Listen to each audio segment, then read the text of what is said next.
Hello, if you don't know me, my name is Loren Lacruz, and I just spent the last 4 months living in Asia, jumping around, and I want to show y'all about it. So this is part 1 of I don't know how many parts of the series. First stop, Tokyo. Harajuku Barbie, what's the word? I mean, they told me Tokyo rooms were small, but like, we're gonna struggle a little bit right now, okay? We're gonna struggle a little bit. So once I got situated and was done unpacking everything I needed to, I decided not to spend and waste the rest of my night at the hotel. It was already about 6 p.m. So I did what any baddie would do, and I started getting ready to walk the streets of Shinjuku. If you're anything like me, you know that lashes are the most important part of a makeup routine.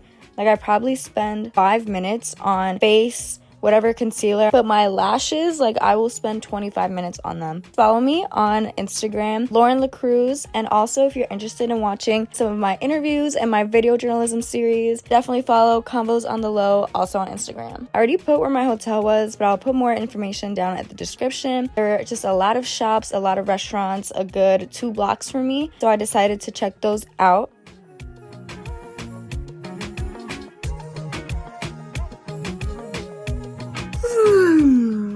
Good morning from Shinjuku. Starting off my day with the bidet. I'm sorry. I know a big t-shirt. Hate to see me coming. Mia, I know I stole this from you, but if you're watching this, I appreciate you. Today I woke up at like 7 a.m. But I really was like tossing and turning since like 5. I don't know why I thought like I was gonna sleep in the whole day. I could have sworn it was already like past 3 p.m. So jet lag is real, just that it's not like I'm not exhausted right now. I think I also slept decently enough in the plane to, you know, not be too stressed about if I'm tired, if I'm like falling asleep. Damn, okay.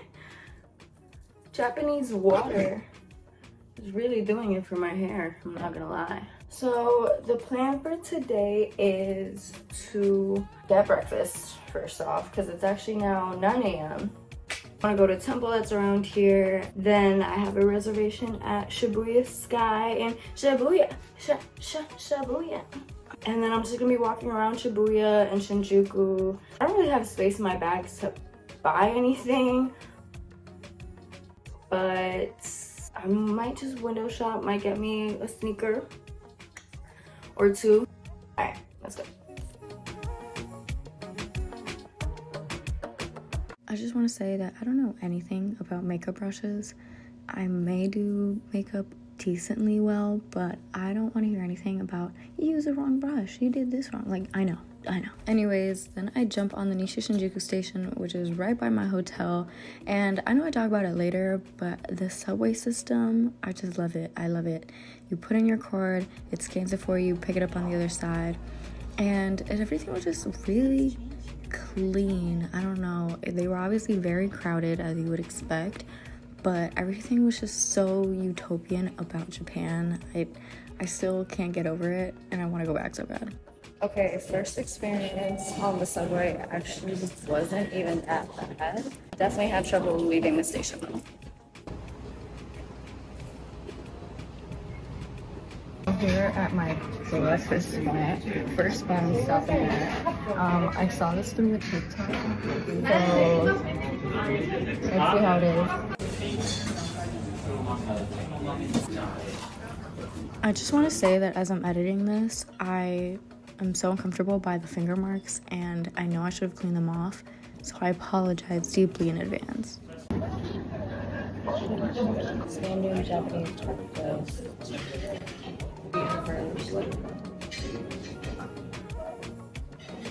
Listen, I know, beer for breakfast is wild, but it was part of a breakfast special, so don't hate me.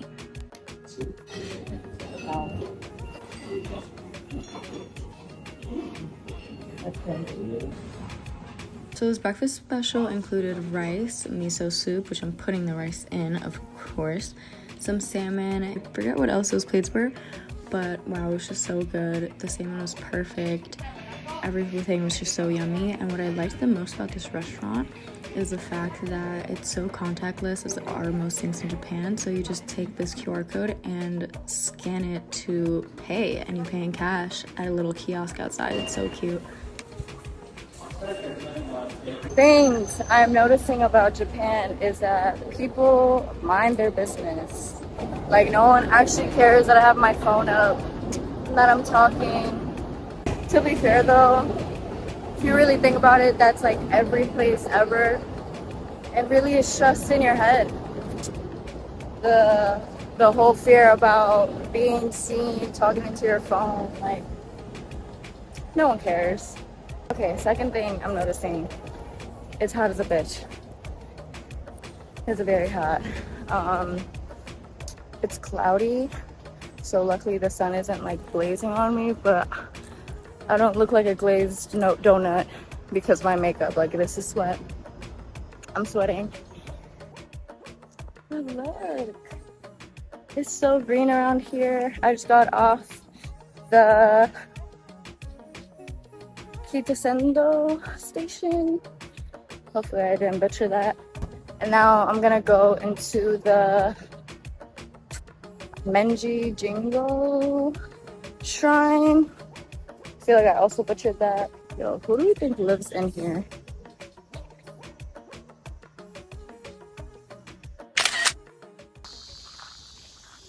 So once you get off the subway, it's just a bit of a walk to this beautiful walkway to the shrine, and the first thing you see in like the main temple area is the purification etiquette. Kind of just have to wash your mouth, your hands, and everything before going in.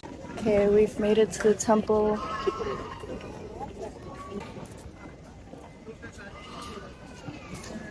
It's super hot though, so I will be making my way to my reservation to Shibuya Sky right now.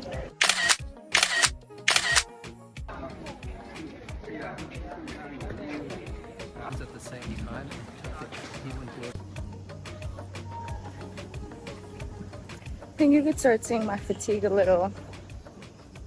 You could see the jet lag in my eyes. But it feels so nice to actually breathe in fresh air and get out of the New York pollution that I'm so used to. Also using this little trip as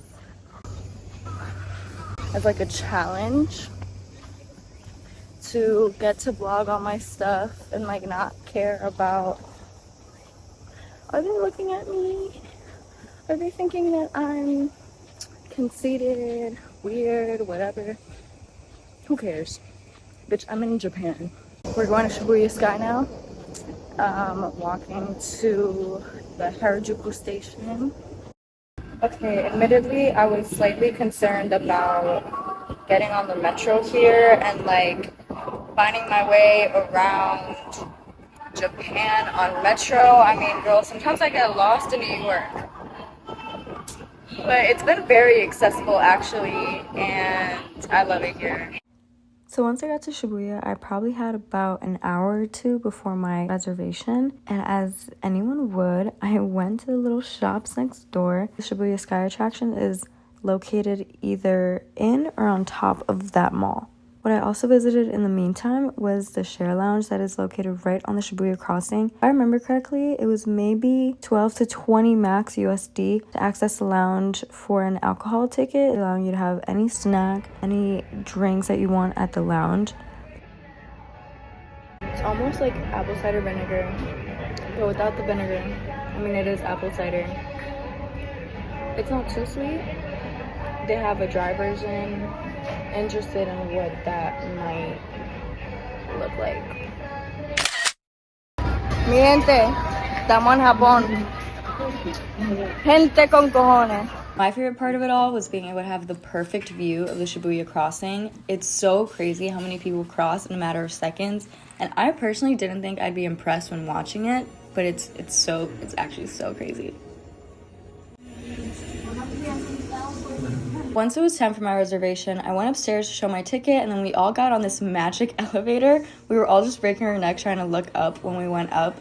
I don't know how many levels. And all I could think of once I was there and we went to the top of it was just how grateful I was, like truly, to God for giving me these experiences. You're telling me I was at the tippy top of Tokyo? I get the same incredible feeling when I'm in my own city of New York and I get to see all the little ant people below me while I'm on a skyscraper. But in Japan, I don't know how to describe it, but I feel like Japan is just the epitome of utopia. I keep having this lack of hope and faith in how we as humans can organize cities and put people together in a safe and healthy and prosperous way. And then just being in Japan, I'm sure, you know, it has its downsides that I'm unaware of. But wow, it just is so clean and utopian and modern, and everyone just understands how to coexist with each other. I understand that also Japan is kind of xenophobic as an isolationist nation, but even so, I almost felt more welcome there than in a lot of other cities I've been in.